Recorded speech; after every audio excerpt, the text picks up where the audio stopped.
bleeding mind as it cries for the strength to repel the sanctimonious sounds of the white glass roof, the grateful dead of my aspirations as they struggle for a free, sweet-smelling breath of life while being choked by the friction and the gas, passed by the most reverend prince of fortune they've seen as they start to do it, ooh, in the name of the Lord now. And my realities have turned into a stone figuration of Miss Liberty as she stands on the corners of the world, selling herself to anyone with the head of George Washington on them. And all the while, he sits on a throne of eagle shit with DDT in one hand and a white tornado in the other, wearing the crown of castrated black fish and reading the non-violent thoughts of Gandhi. And I watch him relax by playing golf with Overton's balls with Baylor Rustin glued to his thing, while he watches copies of Martin Luther King are popping from his skull to dream the impossible dream.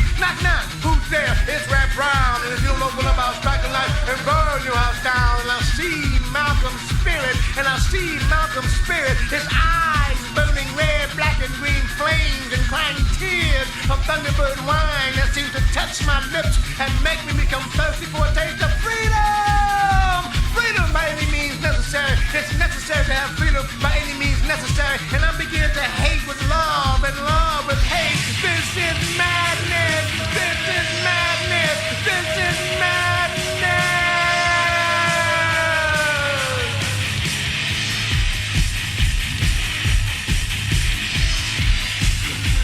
And I look up and see the moon. And I look up and see the moon bleeding lifeless white maggot and screaming for my help as the eagles let me claws rip and tear at its virginal form. Oh Isis, oh Tutmosis, oh Salah, oh Allah, Bismillahirrahmanirrahim. Give me your undying strength to rise up and reopen the cosmos so that man can truly understand and appreciate the cosmic beauty and realities of science and love. And he has turned the feminine part of me into a sexual freak. Look at her standing there wearing her micro miniskirt made from the strands of Freud's mother's pubic hairs and an uncovered breast dripping blood and pus and her lips colored with that anesthetic white woman called Abum. But yes, she smiles at me. But yes, she smiles at me for the indignity of poor Connie ejaculating sperm into her mind and George Wallace mentally finger fucking her at night in his wet dreams and her soft, wet, clean tears of love seem to flood my heart with strength to gather all my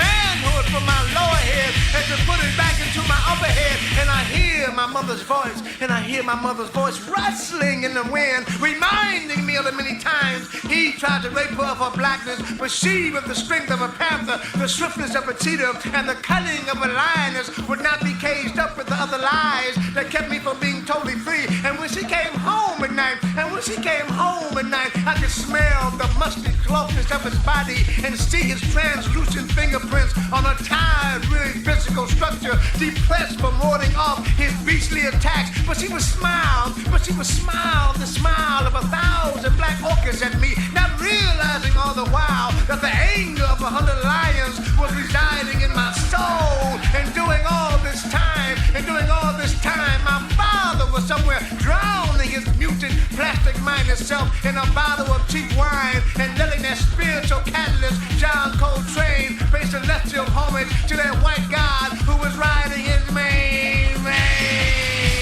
This is madness. This is madness. This is madness.